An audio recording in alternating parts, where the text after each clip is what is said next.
আজ আমার যে মুভিটা শুরু করতে চলেছি সেটা ২০২৪ সালের সবথেকেই বেশি ইনকাম করা মুভি পুষ্পা 2 গল্প প্রথমে শুরুতে দেখতে পাই আমরা পুষ্পাকে এখান থেকেই শুরু হয় এই মুভি।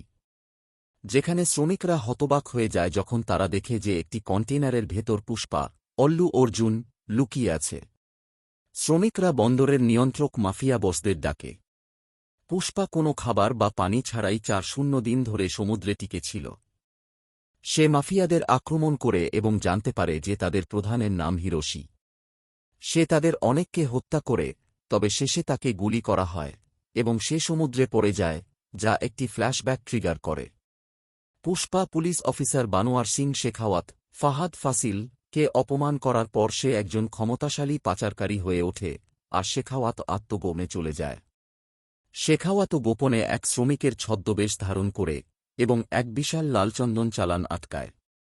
পুষ্পা জানতে পারে যে তার লোকদের উপর নির্যাতন করা হয়েছে, তাই সে পুরো থানাকে কিনে নিয়ে তার লোকদের মুক্ত করে। তবে সমাজের উচ্চবর্ণের লোকেরা তাকে গ্রহণ করতে চায় না, কারণ তার জন্ম পরিচয় ও পেশা সম্মানজনক নয়।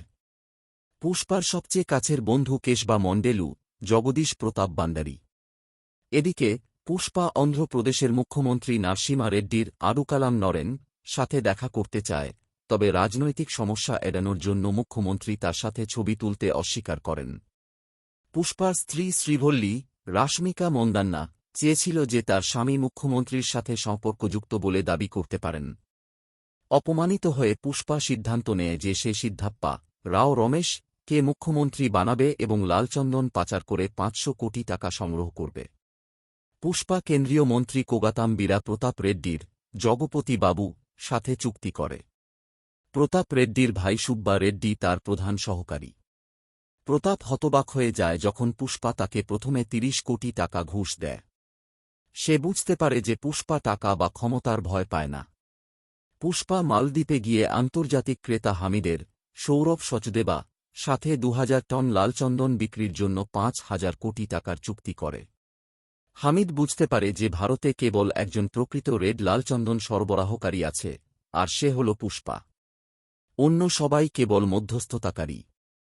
ফলে পুষ্পার গ্যাংয়ে অনেক নতুন চোরাচালানকারী যোগ দেয়, কিন্তু মঙ্গলম শ্রীনু, সুনীল, দাক্ষায়ণী, অনসুয়া ভারদ্বাজ এবং শেখাওয়াত এই চুক্তিকে ব্যর্থ করতে ষড়যন্ত্র করে। পুষ্পা শ্রমিকদের মজুরি ৩,০০০ টাকা থেকে ১০,০০০ টাকা করে এবং নতুন ট্রাক কিনে সরবরাহ ব্যবস্থাকে উন্নত করে। দাক্ষায়ণী সন্দেহ করে যে পুষ্পা সরাসরি বিদেশি ক্রেতাদের সাথে চুক্তি করছে, কিন্তু সে জানে না সে কোথায় লালচন্দন লুকিয়ে রেখেছে। শেখাওয়াত একটি বিশাল চালান পুড়িয়ে দেয়, যা গ্যাংয়ের মধ্যে আতঙ্ক তৈরি করে। তারা সিদ্ধাপ্পাকে অনুরোধ করে যাতে সে পুষ্পা ও শেখাওয়াতের মধ্যে সমঝোতা করায় অথবা পুষ্পার নেতৃত্ব থেকে সরিয়ে আবার শ্রীনুকে প্রদান করে। সিদ্ধাপ্পা শেখাওয়াতকে ১০ কোটি টাকা দেয় যাতে সে শত্রুতা ভুলে যায়, কিন্তু শেখাওয়াত পুষ্পার কাছে প্রকাশ্যে ক্ষমা চাওয়ার দাবি জানায়। সিদ্ধাপ্পা একটি মিটিংয়ে পুষ্পাকে শেখাওয়াতের কাছে ক্ষমা চাইতে বলে, কিন্তু পুষ্পা আবার তাকে দুর্নীতিবাজ পুলিশ হিসেবে অপমান করে।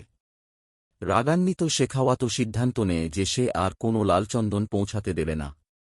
তবে পুষ্পা চতুরতার সাথে মূল লালচন্দন গোপনে ষাঁড় গাড়িতে পাঠিয়ে দেয়, আর শেখাওয়াত ভুলবশত নিজেই তার পরিবহনে সহায়তা করে।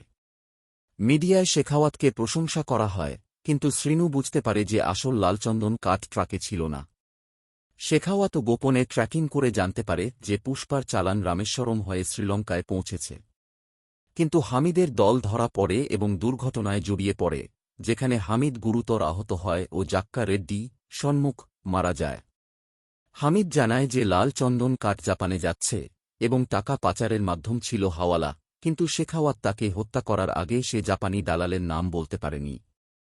শেখাওয়াত পুষ্পার সাথে জাপানি সংযোগের প্রমাণ নষ্ট করে দেয়। পুষ্পা টাকা সংগ্রহের জন্য জাপানে একটি জাহাজে লুকিয়ে যায়, যা কাহিনীকে আবার ইয়োকোহামা বন্দরে ফিরিয়ে আনে। বন্দরের ইয়াকুজাদের সাথে যুদ্ধ করার পর পুষ্পা জাপানি বস হিরোশিকে প্রমাণ করে যে সে লালচন্দন কাঠের প্রকৃত মালিক। অবশেষে হিরোশি পুষ্পাকে সরাসরি ব্যবসা করার প্রস্তাব দেয়, মধ্যস্থতাকারীদের বাদ দিয়ে। পুষ্পা টাকা ব্যবহার করে সিদ্ধাপ্পাকে অন্ধ্রপ্রদেশের মুখ্যমন্ত্রী বানায়। পরে সে জাক্কা রেড্ডির জন্য শোক জানাতে যায়, কিন্তু জালি রেড্ডি তার সাথে শত্রুতা বজায় রাখে।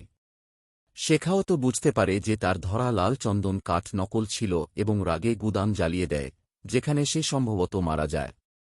পুষ্পার ভাগ্নি কাভেরীকে বুগ্গা রেড্ডি, তারক পোনাপ্পা, অপহরণ করে এবং নির্যাতন করে। বুগ্গা, কেন্দ্রীয় মন্ত্রী প্রতাপ রেড্ডির ভাইপো।